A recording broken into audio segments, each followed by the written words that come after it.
Assalamualaikum warahmatullahi wabarakatuh. Selamat pagi, apa kabar hari ini? Ibu harap semuanya dalam keadaan sehat dan tetap semangat belajar di rumah. Perkenalkan, Ibu adalah guru kalian dalam mata pelajaran Pendidikan Kewarganegaraan. Nama Ibu adalah Ibu Fatma. Nah, di sini Ibu akan menyampaikan beberapa materi terkait untuk pembelajaran materi Pendidikan Kewarganegaraan. Pendidikan Pancasila dan Kewarganegaraan. Untuk materi bab 1 kelas 11, materi yang akan kita bahas adalah materi tentang hak asasi manusia dalam perspektif Pancasila. Untuk mempermudah kalian dalam membahas materi, di sini terdapat peta konsep. Nah, materi yang akan kita bahas berkaitan tentang 1. Ruang lingkup hak dan kewajiban asasi manusia. Yang kedua, hak dan kewajiban asasi manusia dalam Pancasila. Yang ketiga, pelanggaran hak asasi manusia. Yang keempat, upaya penegak HAM. Untuk pembahasan ruang lingkup hak dan kewajiban asasi manusia, materi yang akan kita bahas adalah poin 1. Pengertian hak asasi manusia. Poin 2. Jenis hak asasi manusia. Poin 3. Kewajiban hak asasi manusia. Pengertian hak asasi manusia menurut beberapa ahli. Yang pertama, menurut John Locke, HAM adalah hak yang dibawa sejak lahir yang secara kodrati melekat pada setiap manusia dan tidak dapat diganggu-gugat, bersifat mutlak.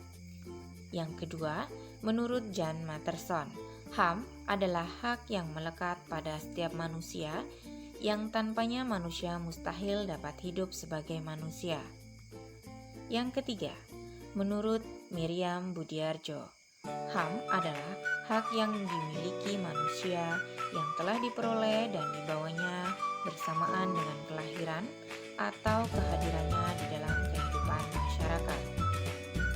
Yang keempat, HAM menurut Undang-Undang Nomor 39 Tahun 1999. HAM adalah seperangkat hak yang melekat pada hakikat dan keberadaan manusia sebagai makhluk Tuhan yang Maha Esa dan merupakan anugerah yang wajib dihormati, dijunjung tinggi, dilindungi oleh negara, hukum, pemerintah, dan setiap orang demi kehormatan serta perlindungan harkat dan martabat manusia. Jadi, apa itu HAM? HAM adalah hak dasar yang dimiliki manusia secara kodrati dan selalu melekat pada diri manusia itu sendiri. Yang kedua, jenis-jenis HAM. Jenis-jenis HAM terdapat 6 bagian. Yang pertama, hak pribadi dalam hal hak beragama dan berkepercayaan. Yang kedua, hak ekonomi, hak kebebasan melakukan kegiatan, seperti halnya jual beli. Yang ketiga, hak politik, hak untuk memilih dan dipilih dalam suatu pemilihan. Yang keempat, hak sosbud, hak kebebasan mendapat pendidikan dan pengajaran. Yang kelima, hak persamaan hukum dan pemerintahan. Setiap orang mempunyai hak mendapat jaminan perlindungan hukum dari pemerintah. Yang terakhir atau yang keenam, hak mendapat perlakuan yang adil. Diperlakukan adil dalam menghadapi proses peradilan. Poin 3. Kewajiban hak asasi manusia. Kewajibannya ada 4 sub pokok materi. Yang pertama, kewajiban kepada Tuhan Sang Pencipta. Yang kedua, kewajiban manusia untuk menjalankan tugas sebagai manusia. Yang ketiga, kewajiban moral atas dasar norma benar dan salah, sebagaimana diterima dan diakui oleh masyarakat. Yang keempat, kewajiban sosial atas dasar norma dan tingkah laku lingkungan sosial. Sifat-sifat HAM. Terdapat 4 subtema tentang sifat-sifat HAM. Yang perlu kalian ingat bahwa sifat-sifat HAM yang pertama adalah bersifat universal, artinya berlaku bagi semua manusia.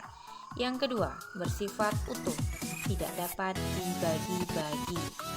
Yang ketiga, bersifat hakiki, dalam artian melekat pada setiap manusia sebagai makhluk Tuhan yang Maha Esa. Yang keempat, bersifat permanen atau kekal. Kekal artinya tidak dapat dipindah tangankan kepada orang lain.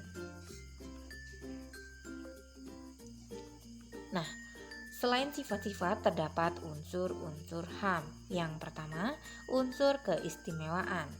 Seseorang memiliki sebuah keistimewaan dalam hal contohnya mendapat hadiah saat ulang tahun.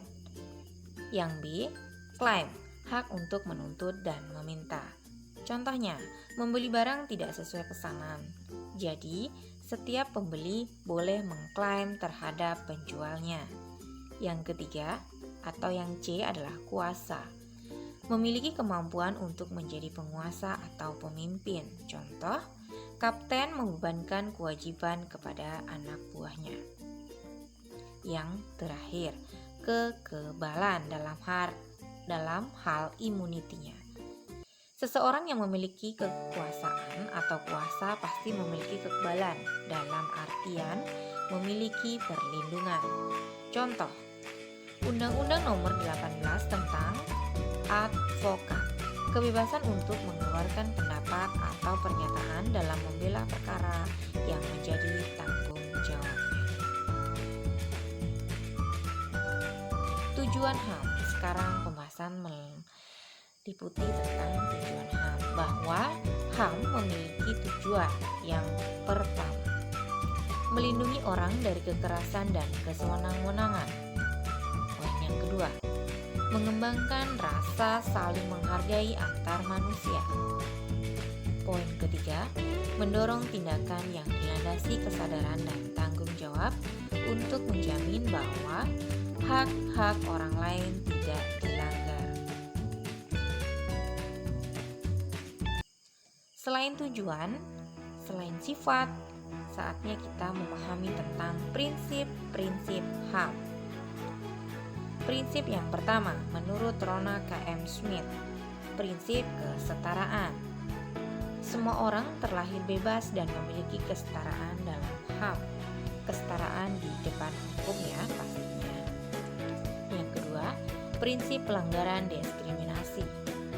Kesenjangan perlakuan yang seharusnya sama atau setara sehingga terdapat perbedaan antara hak dan kewajiban.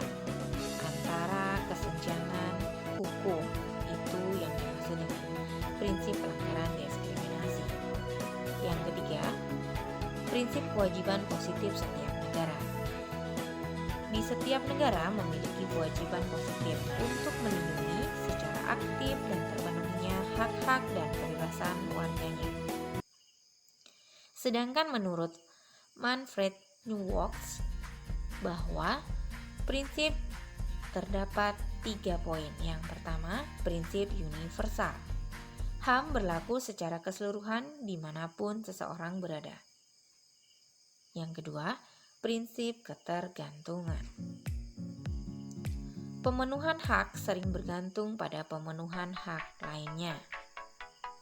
Yang ketiga, prinsip saling terkait atau prinsip tidak terbagi. Prinsip ini yaitu prinsip hak yang menyatu dalam harkat martabat manusia.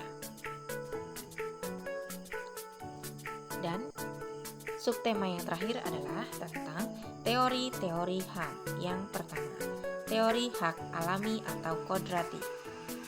HAM adalah hak yang dimiliki semua orang, di mana saja, kapan saja, dan HAM sesungguhnya semata-mata berasal dari kodrat manusia secara alami. Contohnya, hak untuk hidup, hak mendapatkan kebebasan, hak mendapatkan kekayaan. Yang B, teori hak positivisme. Penganut teori ini berpendapat bahwa hak harus tertuang dalam wujud nyata, seharusnya diciptakan dan diberikan oleh konstitusi, seperti halnya hukum negara.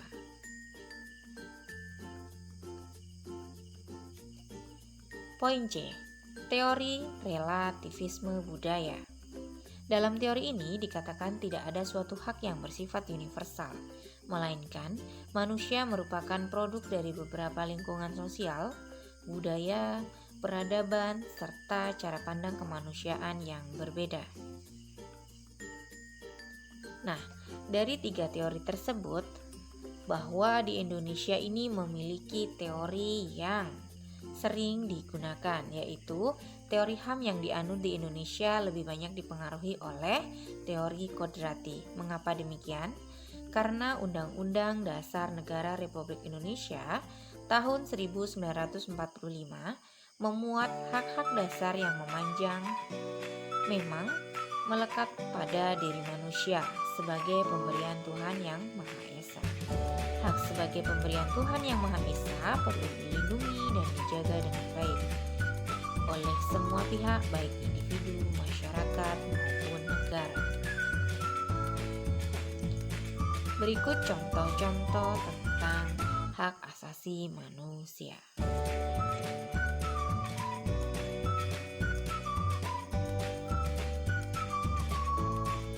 Terima kasih, cukup sampai di sini pembelajaran hari ini.